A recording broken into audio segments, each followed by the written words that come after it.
నారాయణ జై జై శ్రీమన్నారాయణ. జై శ్రీరామ్ జై శ్రీరామ్. జై శ్రీరామ్ జై శ్రీరామ్. ప్రియ భగవద్ బంధువులారా, ఈరోజు పునర్వసు నక్షత్రం సందర్భంగా శ్రీ రామచంద్ర స్వామి వారికి పంచామృతాలతో అభిషేకం చేయడం జరిగింది. పంచామృతాలు అనగా ఏమి? పాలు, పెరుగు, తేనె, నెయ్యి, పంచదార. ఇవన్నీ ఎందుకు చేస్తారయ్యా, ఎక్కడైనా లేడీ ఒకటి ఇవ్వచ్చు కదా అని కొంతమంది అభిప్రాయపడుతూ ఉంటారు. పాలు ఎలా ఉంటే స్వచ్ఛంగా తెల్లగా ఉంటుందన్నమాట. అలానే మన మనసు కూడా స్వచ్ఛంగా మంచిగా ఉండాలని మనం స్వామివారికి పాలు సమర్పణ చేస్తాం అనమాట.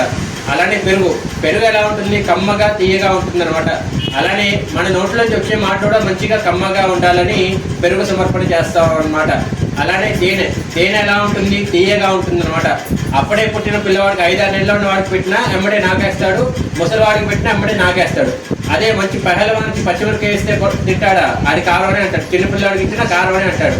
అలా మన నోట్లో వచ్చే మాట కూడా మధురంగా ఉండాలి అని చెప్తున్నారు అనమాట. అలానే మనం అభిషేకం ఎందుకు చేస్తామయ్యా అంటే మనలో ఉన్న అహంకార ద్వేషాన్ని వదిలిపెట్టేయాలని స్వామివారికి అభిషేకం చేస్తాం అనమాట.